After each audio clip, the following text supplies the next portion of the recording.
কিছু কিছু জিনিস কিন্তু আমাদের পুরোনো দিনের কথা মনে করিয়ে দেয়। পুরোনো দিনের আমরা কিন্তু অনেক কিছু ভুলে যাই। আবার কিছু কিছু জিনিস কিন্তু আমরা সেটা মনে করিয়ে দেয়। হ্যালো ভিউয়ার্স, আসসালামু আলাইকুম। আশা করি আপনারা সবাই ভালো আছেন। আলহামদুলিল্লাহ আমিও ভালো আছি। আজকে আমি গোলা রুটি তৈরি করব, সেটা আবার তেল ছাড়া। আগেরকার মানুষজন কিন্তু প্রায় এভাবে তৈরি করছিল। আমি কিন্তু এটা অনেকবার খেয়েছি। এখানে আমি লবণ, পেঁয়াজ এবং কাঁচামরিচ সুন্দরভাবে একটু মেখে নিচ্ছি। আপনারা চাইলে কিন্তু ঝালটা আরও বেশি দিতে পারেন, কিন্তু আমি বেশি দেব না, কেননা মোরসালান ঝাল খেতে একেবারেই পছন্দ করে না। এখানে আমি এখন আটাটা ব্যবহার করব। আপনারা চাইলে কিন্তু আটা কিংবা ময়দা যেটাই হোক না কেন সুন্দরভাবে বানিয়ে নিতে পারেন। এখানে আমি 1 কাপ পরিমাণ আটা দিয়েছি। এর মধ্যে কিন্তু আমি 1 চামচ চিনিও দিয়েছি। এখন আমি অল্প অল্প করে পানি দিয়ে সুন্দরভাবে ব্যাটারটা তৈরি করে নেব। পানিটা কিন্তু আমি একবারে দেব না, অল্প অল্প করে আমার যতটুকু প্রয়োজন আমি কিন্তু ততটুকুই দেব। এই রুটিটা খেতে কিন্তু একেবারে দারুণ। আমি কিন্তু ছোটোবেলা থেকে এই রুটিটা অনেকবার খেয়েছি, কিন্তু নিজের হাতে কখনো তৈরি করিনি। ফার্স্ট আমি আজকেই তৈরি করছি, কিন্তু এত যে মজা লেগেছে কী আর বলবো, অনেক অনেক বেশি ভালো লেগেছে আমার।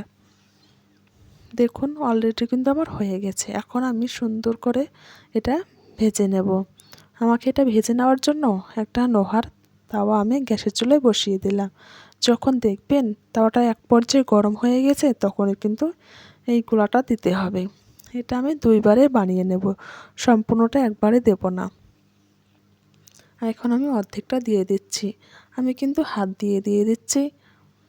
এটা কিন্তু হাত দিয়ে সুন্দরভাবে পাতলা করে দিয়ে দিতে হবে, তাহলে কিন্তু দেখতেও সুন্দর হবে আর পিঠাটা কিন্তু খুব তাড়াতাড়ি হবে।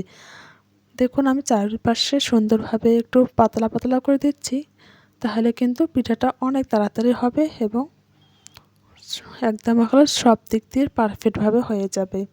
এই পিঠাটা কিন্তু লাল চা কিংবা দুধ চা যেটাই হোক না কেন খেতে কিন্তু দারুণ। আজকে তো আমি লাল চা রান্না করছি আদা তেজপাতা দিয়ে। ওটা দিয়ে চাটা খেতে কিন্তু একেবারেই দারুণ। দেওয়ার পর কিছুক্ষণ সময় ওয়েট করবেন। ওয়েট করার পর দেখবেন আপনারা যে উপর দিকে একটু করে কিন্তু কালারটা চেঞ্জ হতে শুরু হয়েছে। তখনই আপনাদের বুঝতে হবে যে আমার একদিকে কিন্তু হয়ে গেছে। দেখুন কালারটা কিন্তু আস্তে আস্তে চেঞ্জ হচ্ছে, তাই না? এখন কিন্তু আমাকে সেটা উল্টিয়ে পাল্টে সুন্দরভাবে নিতে হবে। আমি কিন্তু একটু দেখছিলাম যে ভিতরে পোড়া লাগছে, কিন্তু না, কোনোভাবে পোড়া যাচ্ছে না। দেখুন আমি উল্টিয়ে নিয়েছি, কত সুন্দর হয়েছে তাই না? দেখতেই তো মনে হচ্ছে অনেক সুন্দর, খেতে তাহলে কতটা সুন্দর হয়েছে বলুন তো। আপনারা চাইলে কিন্তু একবার হলে এভাবে তৈরি করতে পারেন। এটা বিকেলের নাস্তা হিসাবে আমি বলবো দারুণ।